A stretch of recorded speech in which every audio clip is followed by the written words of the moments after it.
And it's a hard conversation to have. Not everybody can just get on a plane and leave. People just think proactive, just not reactive.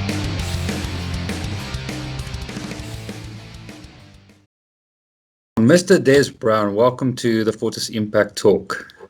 Thank you so much for having me. Really appreciate it. Very nice to talk to you. Des, tell us a little bit about yourself. How did all this start for you? How long have you got? Valant, I've been in the martial arts in one way or the other all my life. As a youngster, I started out doing karate. I suppose like everyone does, your parents get hurtful and they go, you need some discipline, and off you go at the age of 7 and you go do some karate, And that kind of, martial arts combatives, that whole kind of zeitgeist, it gets into your bloodstream and stays with you for life. And as a teenager, I continued studying karate, not because I was crazy about karate, but, I'm talking back in the 80s. There was no internet, there wasn't much around, you kind of took what you could find. And I trained diligently for a number of years. I went and did military service. I was an artilleryman, but in my second year of service, I volunteered to be part of a contingency group that was joined up with 3-2 Battalion on the Angolan border, and I took part in operations, and I do have, for what it's worth, some combat experience. And, people like you to throw that in because it somehow means something. What it means is that you got shot at like everyone else. You were very scared like everyone else, and you joined the ranks of old people who say, when I was. So it's really meaningless. It has no context in terms of what we're talking about tonight. But it does give one an appreciation of, I think, what it means to face life and death situations. Which is a perspective that I'm very grateful not many people get to experience. When I left the military, I kind of regrouped. It took me a few years to find my feet.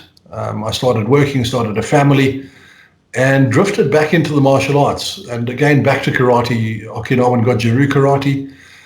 But at the same time, there was a sense of seeking. I wanted something more. I wanted to dig deeper and find out where this came from, what the roots were, how is it applicable, and what is practical, because I think I understood intuitively the difference between an art and a practical system at that point. And I tried to connect the dots. So in that journey, which was, over the next decade and a half, I continued with karate. I did a little bit of Shaolin Kung Fu in Johannesburg. I was exposed to a bit of Wing Chun. I did some Aikido. I did some Tai Chi. I did, Japanese Jiu-Jitsu with Sam Tonkin for a little while. And all the while trying to find the common denominators, kind of piece things together for myself. And toward the end of that journey, I, at one point, was teaching a Tai Chi class to a group of people. And they knew a little bit about my background and said to me, teach us some self-defense. And my style is to say yes and then figure out how. Generally, it gets me into a lot of trouble. And I said to them, sure, we'll do. And I took 2 weeks and I cobbled together this entirely homemade system of self-defense. And I thought to myself, well, what's practical? What are people likely to do? They hit you, they push you, they grab you. There's, responses to chokes. There's what if they have a knife? What if they have a gun, et cetera, et cetera. And so I built up this cute little homemade thing of my own, over the course of a couple of weeks and started teaching it. To my amazement, the people who I was teaching actually didn't immediately identify me as a fraud. And they really liked it. And so I started teaching, and that little class grew quite significantly. And one night, 6 months later, a gentleman a little more senior in years walked into the class and he said to me, would you mind if I watched? And I said, yes, with pleasure. And he went and sat in the corner, very distinguished, very, very lovely man. When I was finished, he came to me, after everyone had left, and he said, so what is this you're teaching? And I knew I'd been made, like, okay, you've got me. I said to him, this is my mom's home knitted jersey. I just saamgeflans. I put it together. This is my thing. And he said to me, this is remarkably like the old Krav Maga. Have you heard about Krav Maga? Have you ever been interested? And I'd heard about it, I didn't know much about it, but I had an inkling as to what it entailed. It turned out that the gentleman was Jeff Miller, who studied and taught at the Wingate Institute. He was a very highly ranked instructor with the IKMF in Israel, taught and accredited several instructors in South Africa at a very high standard. And he was just like the most marvelous man, very gentle, very extraordinarily knowledgeable. And for some reason, I have no idea why, he took a liking to me, and he invited me to come and learn some of the basics. He gave me teaching plans, he gave me study manuals, he gave me class planners. He showed me how to teach, how it fitted together, what this was. And as that process happened, it was like the proverbial light bulb went off over my head. And all of a sudden, everything came together. All these things I'd been looking for, I'd found. Because it was a process of distillation. If you look at the martial arts, there's a lot of stuff out there. And to try and strip away the unnecessary and get to the kernel of things can be quite difficult, especially if you have a limited perspective. And I think that's what, for me, Krav Maga embodied. It was a case of stripping things down to the essentials, making them practical, and connecting the dots in a very real way that you can immediately see, works to one degree or the other. And to put it bluntly, I fell in love. That was the start of a journey for me that has now been, 15, almost 20 years in the making. And I know it's been a long story already. I'll already stop now. But I started, teaching Krav Maga formally. A couple of years later, we affiliated with an Israeli organization who we've since broken away from, and we're entirely South African now for a number of reasons, which I could talk about. But, in essence, that's how Elite Defense Academy International came into being. And we went from being one little class in a dingy scout hall one day to where we are today, where we have, 50 plus certified instructors. We have more than 30 clubs across South Africa and in 7 other countries. We have, as you know, the weapons division. So we kind of branch out and specialize a bit. We've got 1834 Tactical. We're busy right now with our EDA Krav Maga University, which is an online training platform. We have an aviation division. We have a warrior women division. We have a steel division, which is physical conditioning, and so on and so on. And it's not something that I've done deliberately. It's been an outworking, I believe, of a culture we've built, a culture of inclusivity.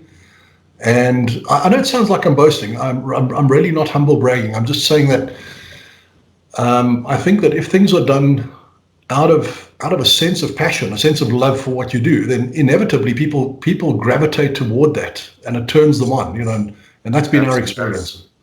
Absolutely. And so, I'm kind of an accidental Kravist. Here I am. Yeah. But it's amazing to listen to what you're saying and just how it just exploded and grew, just as you found the roots of it, what you were looking for. Tell me, martial arts in general, how does that add to a life, as a person's life development and skills? Would you say that, the path that you've taken and where you've gotten to this point, that obviously martial arts had a big influence on it? It's I could give you the cliched answers, all the things about how your self-confidence improves and how your decision making under pressure changes and your perspective on life changes, and how you gain a kind of an understanding of war versus peace, and different ways of influencing people. Character building, all of those are true. They're absolutely true, and I believe it to be true whether you do a traditional martial art like a karate or something, whether you do a combative sport like MMA or Muay Thai or BJJ, or whether you do a slightly more stripped down version like a Krav Maga or combatives program. I think at the end of the day they instill similar attributes in a person.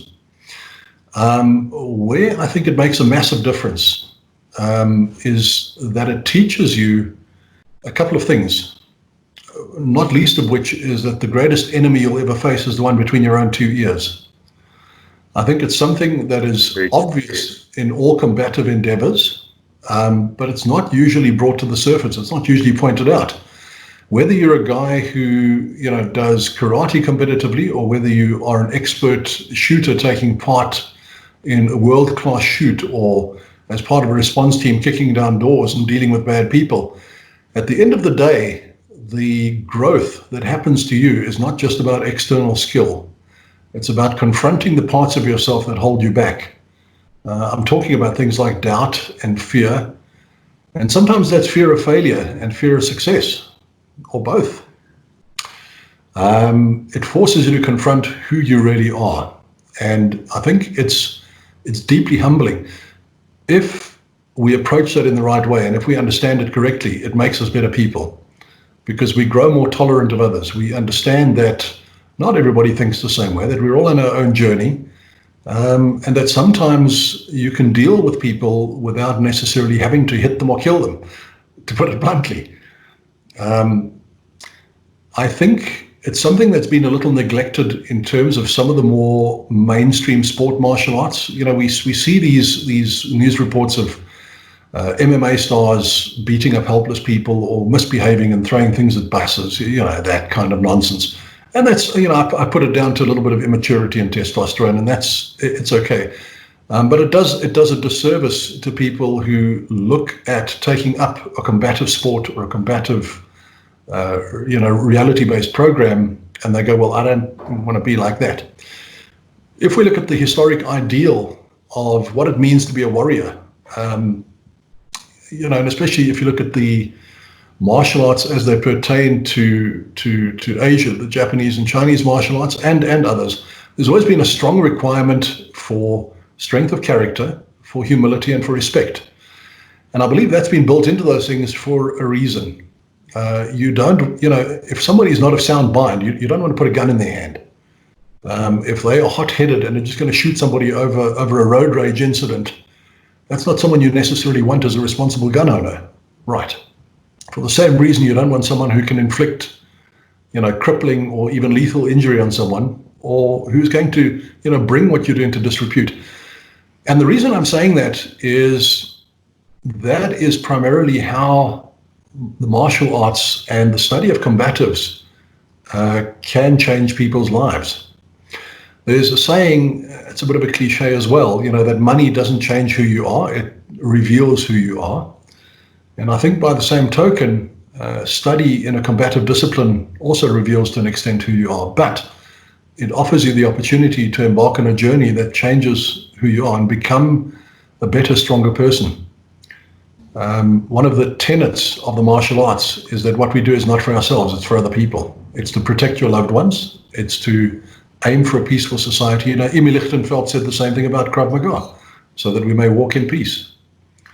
And if we emphasize that, if we teach that as the backbone of combatives, of shooting, of sport martial arts, of everything related to that, then I believe it's an immensely helpful tool in the hands of human beings. It makes paradoxically, it makes for a more peaceful society.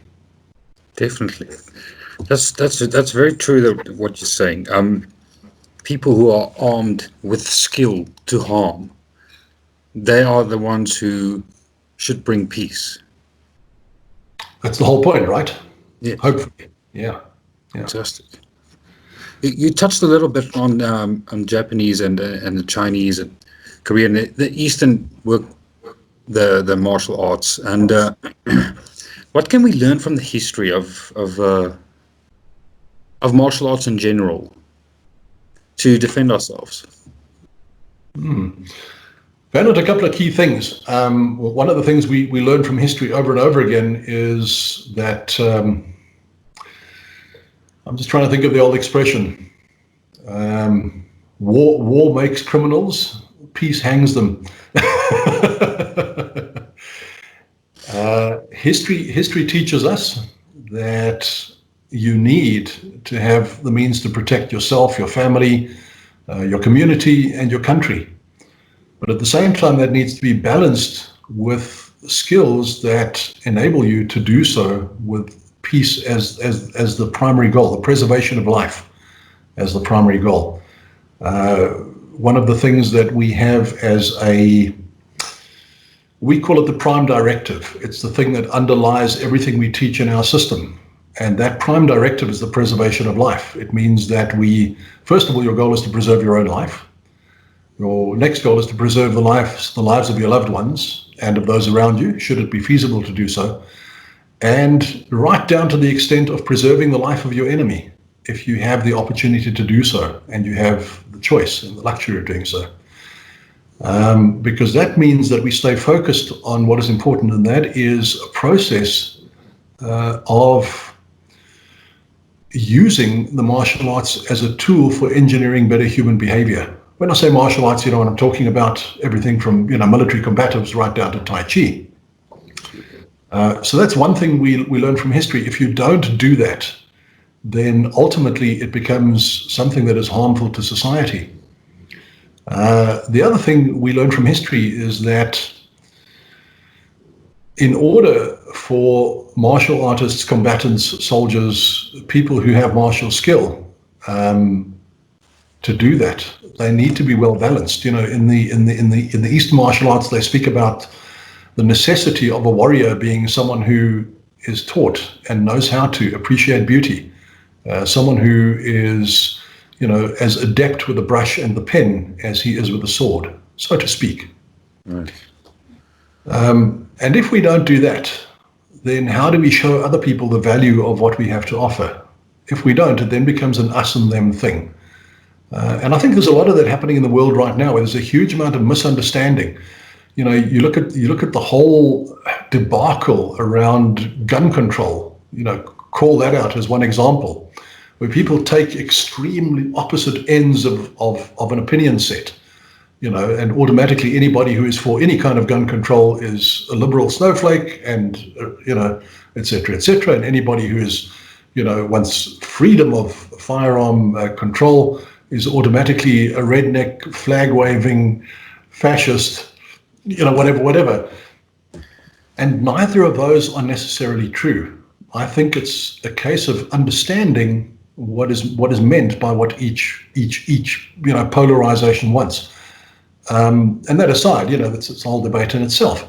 But what I'm saying is, if we are careful and diligent to show that to people in such a way that they see martial skill, combative skill, and the combative arts as being as helpful to society as learning how to dance or sing or paint a picture or do an Excel spreadsheet, in other words, a usable skill, it paves the way for those things to be used correctly. You'd think those things are obvious, but they're not always. History has a habit of repeating itself. So I think we're in a time right now where the world is very tense. We're going through some very interesting times. It's the Chinese curse, right? May you live in interesting times. We're in interesting times, dude. And I think right now what's called for are cool heads, good dialogue, the willingness to listen instead of just try and shout down opposing views. And I'm talking about both ends, from your extreme pacifists to those who believe that a stronger approach is called for in terms of controlling criminalism, combating terror, dealing with so many of the threats and challenges that the world is seeing right now.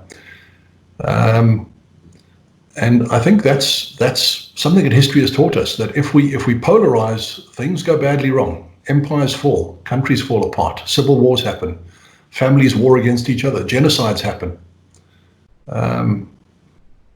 And we need to be careful not to allow that to happen.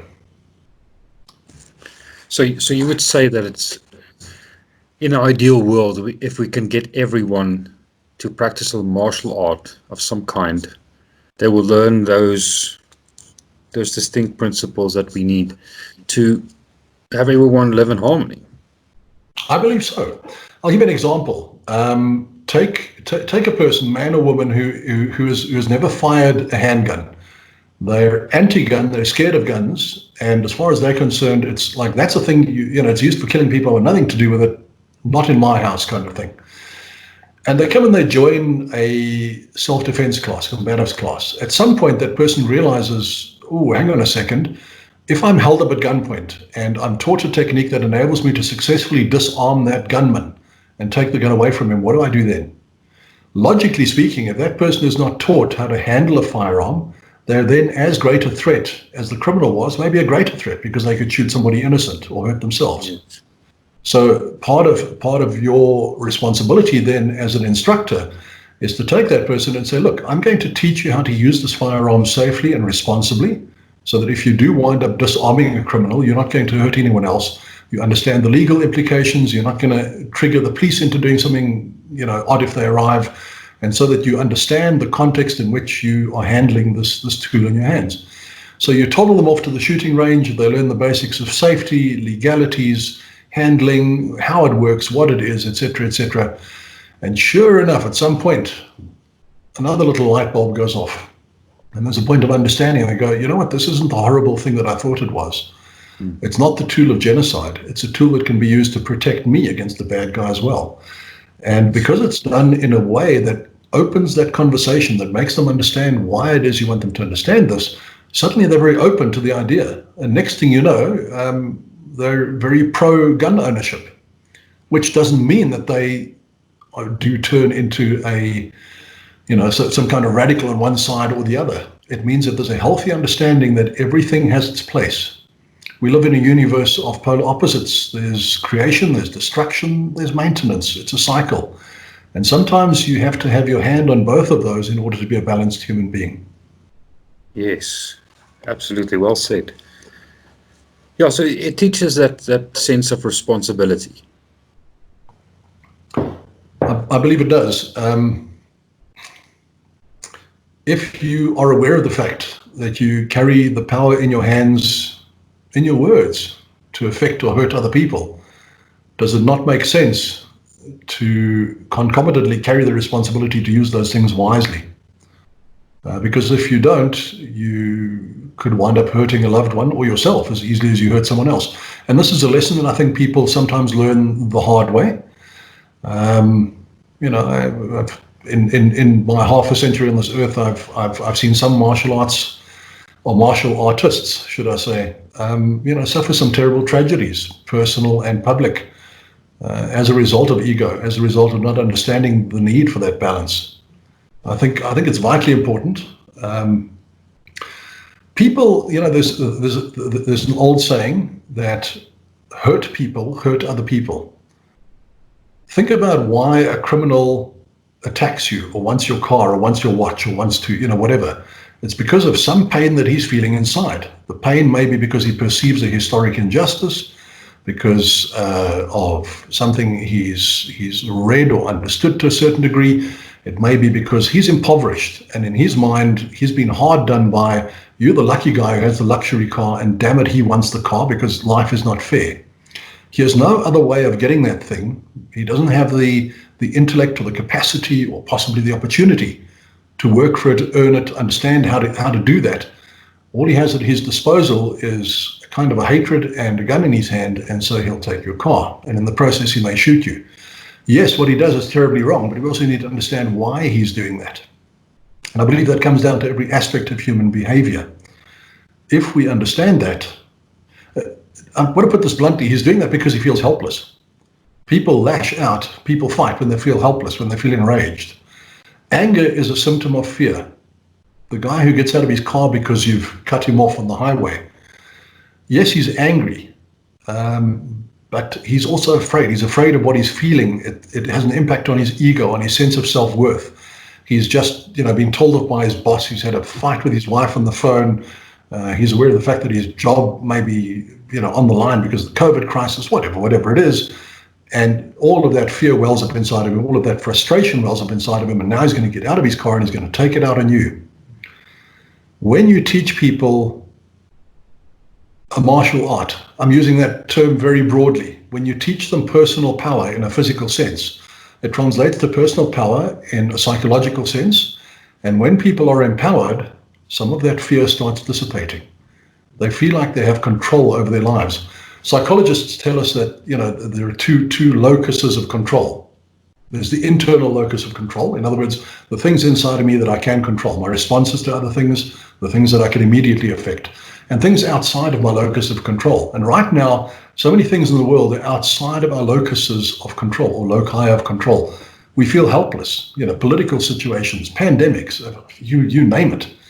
And people are feeling that fear and that anger and that rage. You look at the way people are lashing out at each other on Facebook and, getting into these long arguments. And, I'll come to your place. When you give people the understanding that there are things that they can control, their bodies and their minds, and they can do so in a way that is disciplined and beautiful and amazing and extraordinarily powerful, all of a sudden the desire to hurt other people, the desire to lash out goes away. That's why bullies pick on other kids. They're hurting. The best way to deal with a bully, put him in a martial arts class, give him power and give him responsibility to go with the power. Teach it properly, and you no longer have a bully. So there's getting back to the combat. How important is mindset in defending yourself? I think it depends. It's important regardless. It's important with everything we do. But obviously context plays a role here as well. If I'm a competitive sport martial artist, I want to win in the UFC or win a boxing match or win a karate tournament or, whatever it is, then my mindset needs to be one of, obviously high discipline and dedication to training and focusing and winning and directing my thoughts accordingly and being, positive all the time and focused on the goal. And, you get in that whole list of wonderful things. Those are all very healthy. The mindset when I'm in my home and three guys run in waving guns, suddenly there's a different mindset required. It's got nothing to do with discipline and longevity and, what did I eat for breakfast? It's got to do with, holy cow, I need to act fast, I need to act aggressively and assertively, and I need to turn on my killer instinct. And I believe in the context of combatives, because I think that's more in terms of what we're talking about tonight. We're talking to men and women out there who really want to know what to do if a crisis happens and their lives are in danger, literally. Then mindset becomes the most important thing. We've seen people in our groups, and I can give you numerous testimonials over the years, a woman who had 3 months of training, and a guy came into her home armed with a knife and threatened her and her daughter. She twice disarmed him, beat him up, cut him with his own knife, and sent him packing. And it had nothing to do with martial skill or Krav Maga or anything else. She was incredibly lucky that she didn't get hurt. It had to do with what went on up here. In her mind, it was, oh, hell no, not today. Not today, dude. There's a wonderful, am I allowed to swear? Yes. Yeah. There's a lovely story in the United States of a young woman, a jogger. I think it was a year or two ago. She was out jogging. She had a guy who followed her into a public bathroom in a park somewhere. And he tried to rape her, actually tried to attack her in the bathroom. And she'd done a self-defense lesson. She'd done a Krav Maga lesson a week previously. And she knew one thing. I think it was like a palm strike to the face or something. And as he was trying to pull her clothes off, she just lashed out and hit him in the nose with the palm of her hand. And she screamed at him, "Not today, motherfucker," and took off running. And then ran in such a way that she forced this guy to follow her. She tired him out, ran him in circles while she was calling the police. And she now sells T-shirts. And on the T-shirt, she's got, because she was wearing a GPS tracker, so she's got the actual route that she ran, printed on this T-shirt with "Not today, motherfucker" written above it. And to me, that's there's your mindset right there. That's your mindset. Yes. We need to understand that if a predator approaches you with the intention of hurting you, there's only one way to deal with that, and that is to bring the predatorial instinct straight back to him. You need to do to him what he's doing to you, and you need to do it better and more intelligently. Humans are apex predators with enormous intelligence. And that is the first thing people need to learn in martial arts and combatives. Des, I want to ask you one last question concerning combatives and the way crime is going at the moment. Obviously escalating. What is the future of combatives? Where are we going? I believe that we're at a critical crossroads. In terms of people wanting to learn what we have to offer. And when I say combatives, I mean everything from the, come and do 2 days and learn some self-defense for the, for a lady who doesn't have time for anything else, right up to the guy who wants to into a long-term journey of learning everything about combatives and weapon use and tactics, and you go down that rabbit hole. I think we're at a critical juncture right now where we need to be aware of the fact that in order to catch the fish, you need to bait the hook properly. You need to help people understand what it is that you're offering. If you talk to someone who is not familiar with what we do and you talk to them about combatives, it scares them off, to put it very bluntly. I'm not talking about the guy who may be, let's say, for example, in the farming community, I think it's generally well known that, jeepers, you're walking around with the target painted on your forehead, and so you need to be prepared. You need to get some training. You need to create layers of security, and you need to be hyper vigilant. That's a market where, and I'm using the word, don't get me wrong, I'm using the word market in terms of mindset. Yes. But that's a market where you approach people in that position and they immediately understand what it is you're offering, because their own lives could be in danger. They're keenly aware of it. But when you talk to people who are, your ordinary man and woman who lives in a suburban situation, yes, they're kind of aware that crime is a thing in South Africa, and they moan about it on their WhatsApp groups and on Facebook, and ask when the government is going to do something about it and why the police are so cock, and they go on and on. I think one of the things that we've maybe done wrong in times gone by is we've been very confrontational. It's the whole, well, you should be your own first responder kind of thing, and why did you do something about it? And it's the polarization. I sometimes get the feeling that the sheepdogs behave more like wolves. We tend to look at the civilian who doesn't have the inclination yet to learn this kind of thing, and we dismiss them as sheeple who are just blindly milling about, and one day when it happens to you, you'll see how important this is. It creates division. And I think right now more than ever, we need to be having the conversation with people. We need to be, can I use the word marketing? We need to be marketing what we offer in every sphere in such a way that people who see it, who haven't been exposed to it, are attracted to it. That's a broad, sweeping statement to make. And if we had another 2 hours, I could expand on why I think that's important and what our strategy is in terms of doing that. But I think the future of combatives, we're at a fork in the road right now. It's either going to be a situation where it becomes more isolated and more misunderstood, and it's going to be a core group of people who are perceived as being a little bit out there, or we have the option of doing this, teaching it in such a way that it becomes more socially acceptable. And I think that the future of combatives, if we do it right, is collaborative more than competitive. I believe that for far too long, there's been too much sniping, too much politics, too much he said, she said, yours doesn't work, mine works, all of those things. Because we're naturally competitive. We want to fight, right? It's what we enjoy. Yeah. The problem is we're fighting with each other, and we actually all have the same goal. We want to ensure a safer society, teach people how to live peacefully, sort out the criminals, and restore order to society. So I think there is going to come very soon a situation in South Africa and globally where more martial artists and combatives instructors start collaborating, sharing information. In a weird kind of way, it doesn't weaken what we offer, it makes it stronger.